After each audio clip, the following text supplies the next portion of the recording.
Hello, today I will talk about Gusion, a book of mine. It is a grimoire written by Anaïs Giulia, and the cover it reads Gusion, a celestial lion, a fallen realm, and a name whispered in forgotten tongues.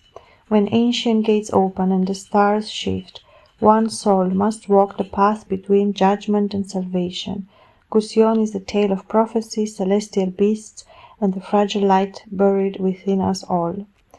The name Gusion is French. It is a French name, Gusion. It's a very beautiful name. One can pronounce it, in different ways. Gusion, Gusion, Gusion. Now there's like a different aspect that the name carries, and the depiction of Gusion is as a celestial lion. No, he represents this. He is like a how you say, he has the form of a lion. No, and the aspect of grimoire, it is a different aspect because grimoire is like a very old genre of books, and it speaks about the different the aspects that are not found easily, or different aspects that are a little more hidden, or they are more even interesting, or come from a different culture, or there's a new aspect, that it's always connected to the grimoire itself. It does differentiate itself from normal books. Which way? Well, it's almost like one has to understand the genre of grimoire, because the grimoire deals with deeper knowledge or deeper understanding, and it is almost to say a genre that goes with it. It's almost like it goes a little more like in a Gothic.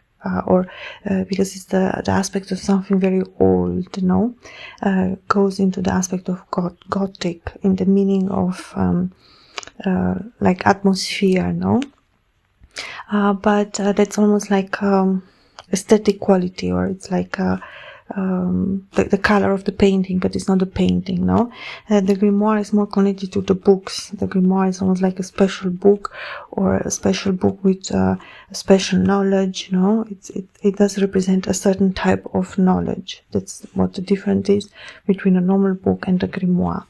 Almost to say, each grimoire has a different openness or a different freedom that the writer has, and even the writer, at least for me, when I write a grimoire, there's a more serious aspect to it. It's like a more deeper work of mine, or a deeper knowledge, or it's almost like I had to go to get the knowledge as well. I have to meditate a lot. I have to work very seriously on the text.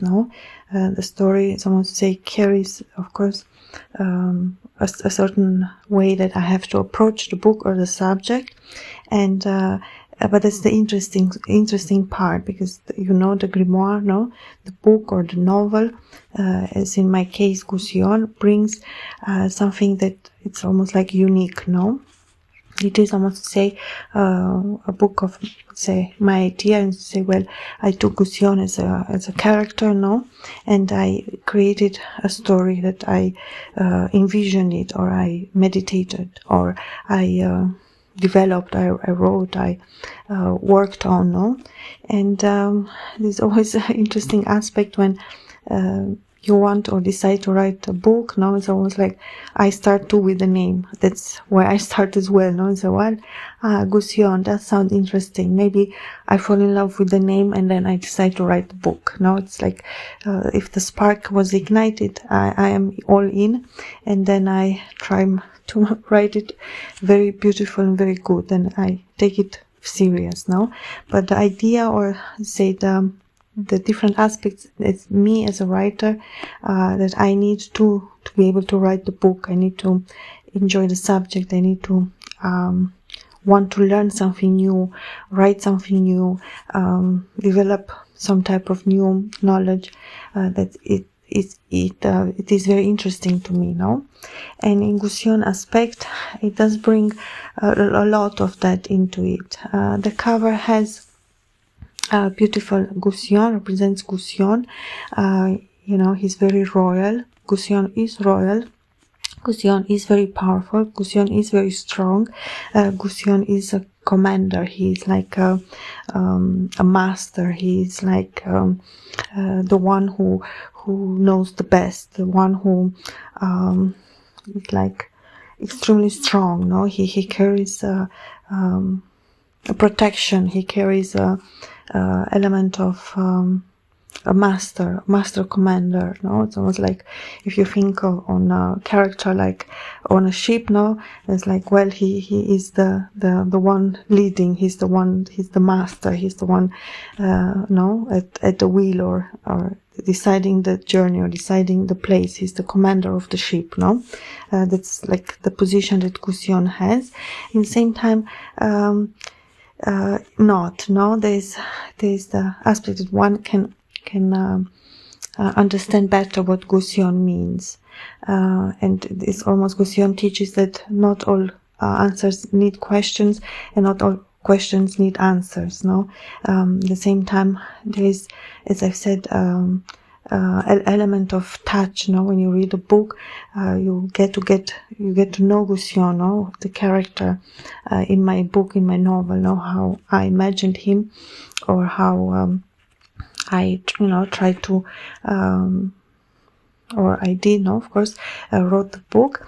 And there's, of course, very mythological as well, because the mythological part, it's always very connected to some of my books, in the Gusion case as well. There's, of course, always the element of the past. No, the mythological aspect speaks, of course, always of the past. And Gusion is from the past. No, he carries this element. In the same time, there is the element of different names or different culture, different tongues. No, Gusion is unique. There is no one as him. There is definitely that element of strength that comes through Gusion. No, he's the one who he has to be. No, he's the one who carries the knowledge or the wisdom.